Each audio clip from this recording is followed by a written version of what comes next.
Good morning, students. In business studies, today we would learn about the concept of delegation of authority. Now, what is delegation of authority? Delegation of authority means granting the authority to subordinates.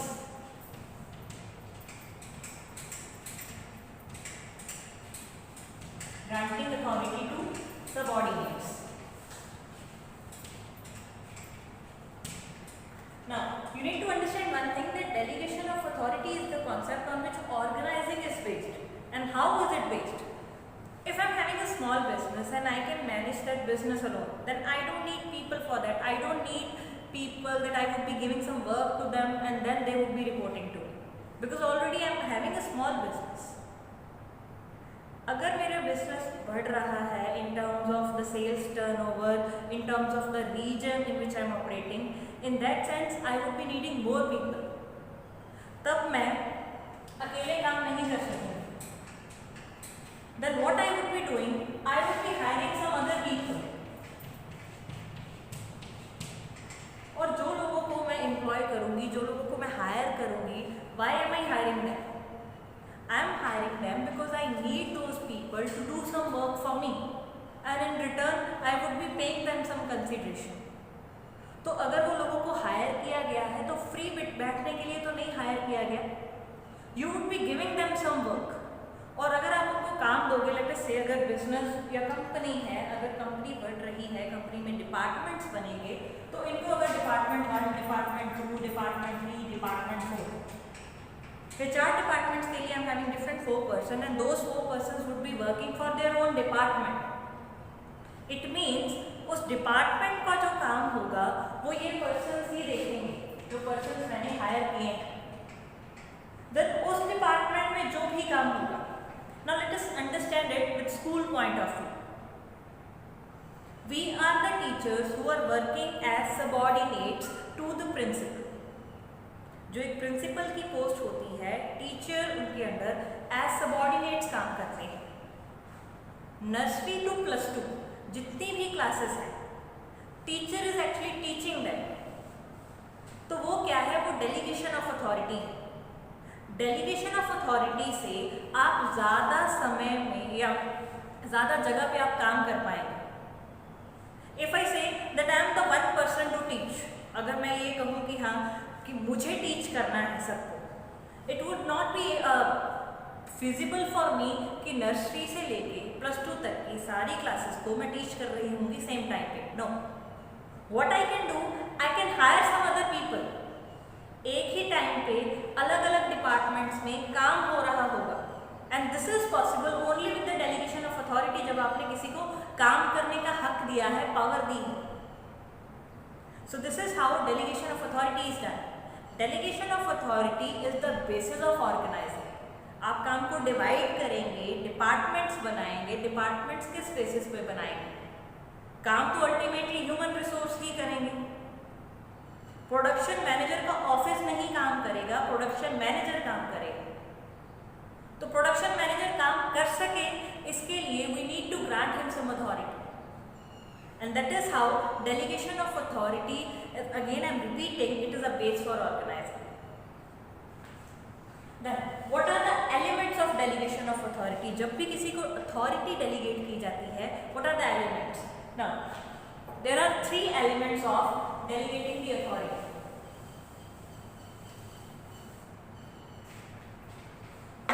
One is authority.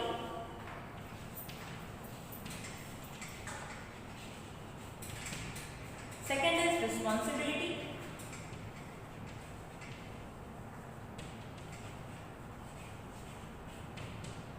And third is accountability.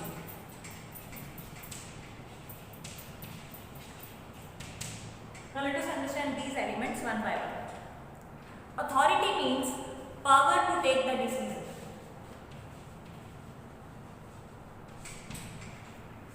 Responsibility means duty.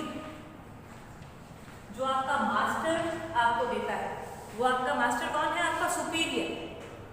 जो भी आप job कर रहे हैं उसमें जो भी आपका सुपीरियर है, who is commanding you, that is granting you some authority to perform some duty. Then accountability means answerability.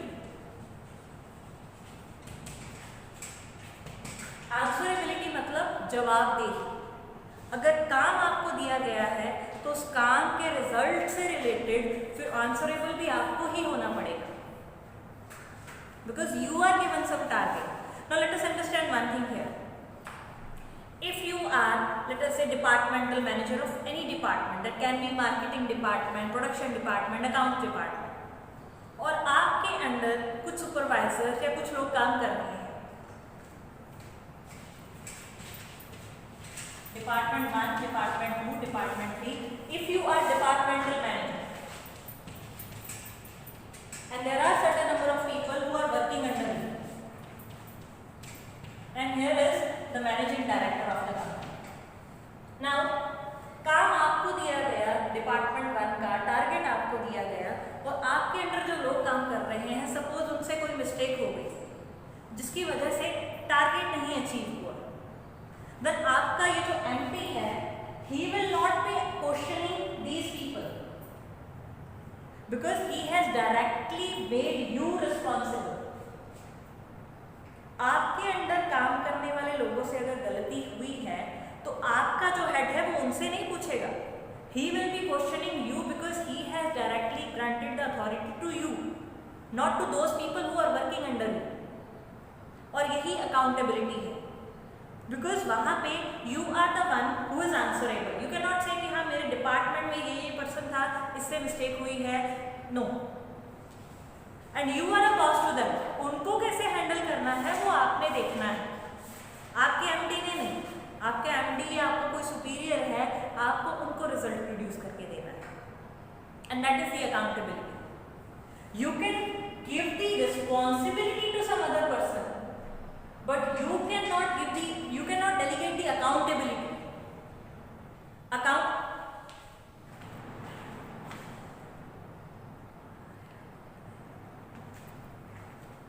Accountability अब तब डेलीगेट करते हैं जब किसी भी ऑर्गेनाइजेशन में कंप्लीट डिसेंट्रलाइजेशन आती है, and that is a separate concept, we will study that too. But here the thing is that you can delegate the responsibility. आप अपना काम किसी को दे सकते हैं, लेकिन उस काम से रिलेटेड जो आंसरेबिलिटी है, जो जवाबदेही है, वो आपको ही करनी पड़ेगी। So these are the 3 elements of delegation of authority: authority, responsibility and accountability. Now if it comes to the process, delegation of authority का प्रोसेस क्या है? सबसे पहले आप किसी एम्प्लॉय को अथॉरिटी देते हैं। देखिए, काम करने के लिए तब तक नहीं कहा जा सकता जब उस काम को करने का हक नहीं दिया गया है। Got it? क्यों? क्योंकि आपके एम्प्लॉयर ने आपको किसी स्पेसिफिक काम के लिए ही हायर किया गया है। नाउ इफ आई से कि मुझे तो मैथ्स में बड़ा इंटरेस्ट है, मुझे तो एसएस में बड़ा इंटरेस्ट है, and I would be going to 9th and 10th class and I would be teaching those subjects. No, I am hired for some other purpose.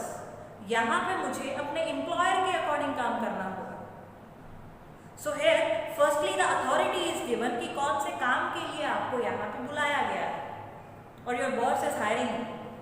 Then responsibility is given कि ये responsibility है, ये आपको काम करना है। Then जब आप काम करते हैं, you will be becoming accountable for it. So these are the 3 elements of delegation of authority.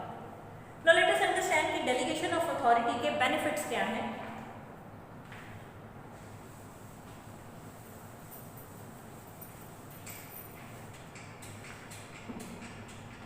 First thing, if the question arises that without delegation of authority can an organization run? अगर तो इस तरह की organisation है कि जिसमें हर decision जो है वो बॉस ही लेगा, एवरी स्मॉल डिसीजन, तब ये डेलीगेशन ऑफ अथॉरिटी की जरूरत उतनी नहीं है। But that is not feasible.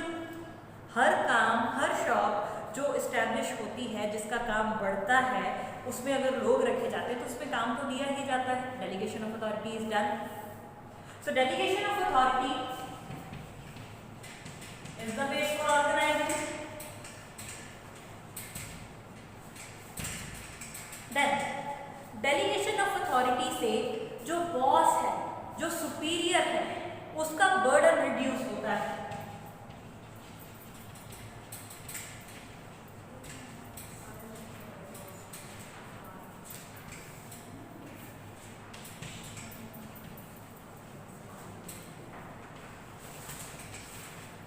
It possible for a single person कि वो ऑर्गेनाइजेशन का सारा काम खुद करे?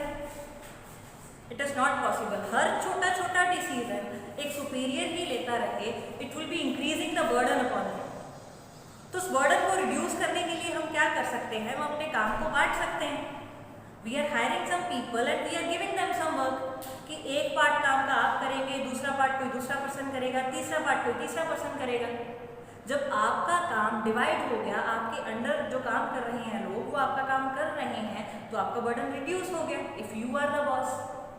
देन सबऑर्डिनेट्स को इसका क्या फायदा है? अगर हमें डेलीगेशन ऑफ अथॉरिटी की जाती है, if we are being granted the authority, if I say I am a subordinate to some other person, अगर मैं किसी की सबऑर्डिनेट हूँ और मुझे काम करने की अथॉरिटी दी गई है, in that case I would B developing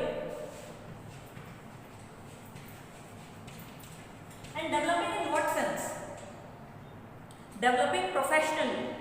professionally हम डेवलप होते हैं because our morale is boosted। Moral कैसे बूस्ट होता है? मोरल बूस्ट होने का मतलब हमें कॉन्फिडेंस आता है।